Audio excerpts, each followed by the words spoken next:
মা মেয়েতে মিলে চললাম, বেরিয়ে পড়লাম, একটা কাজে যাচ্ছি। ওখানে গিয়ে বলছি কি কাজ, দেখলেই বুঝতে পেরে যাবে। একটা খুব দরকারি কাজে যাচ্ছি, সেটা হচ্ছে কার কাজে তাও বলে দিয়ে যাচ্ছি। তিনি এখন ঘুমিয়ে পড়েছে, গপু, দুই গপুই ঘুমোচ্ছে। এনার একটা জিনিস কিনতে যাচ্ছি। টাটা মিমলু। তো বাড়ি থেকে বেরিয়ে পড়লাম এবং ফাইনালি পৌঁছে গেলাম গ্রেট ইস্টার্নে।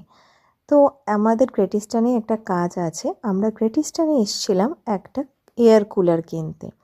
বিকজ এই সময় 23rd জানুয়ারি অ্যান্ড 26th জানুয়ারি একটা সেল চলছে। তো আমরা ভাবলাম যে যদি পাওয়া যায় তো এয়ার কুলার আমাদের একটা দরকার আছে ঠাকুর ঘরের জন্য। তো ওটাই দেখতে এসেছিলাম। এখানে ফ্রিজটা দেখো কি সুন্দর। তো ওখানে একটু দাঁড়িয়ে পড়লাম, এয়ার কুলার গেলাম, বললো গোডাউনে আছে, এদের এখানে ডিসপ্লে করা নেই। তো ব্যাড লাক, তো বেরিয়ে আসলাম। একটাই প্রবলেম, এখানে মডেলে কোনো দেখাতে পারছে ডিসপ্লে করা নেই। তারপর ওখান থেকে বেরিয়ে গেলাম খোসলা ইলেকট্রনিক্স। ওখানেও বললো এয়ার কুলার আস্তে আস্তে মোটামুটি মার্চ অ্যান্ড এপ্রিল, এখন কোনো এয়ার কুলার নেই। তো ব্যাড লাক, হলো না, যেটা কিনতে গেছিলাম হলো না।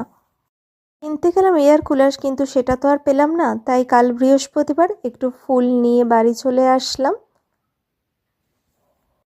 আজ মিনি ব্লগটা এইটুকুই, দেখা হবে নেক্সট আরেকটা পার্টি। টাটা।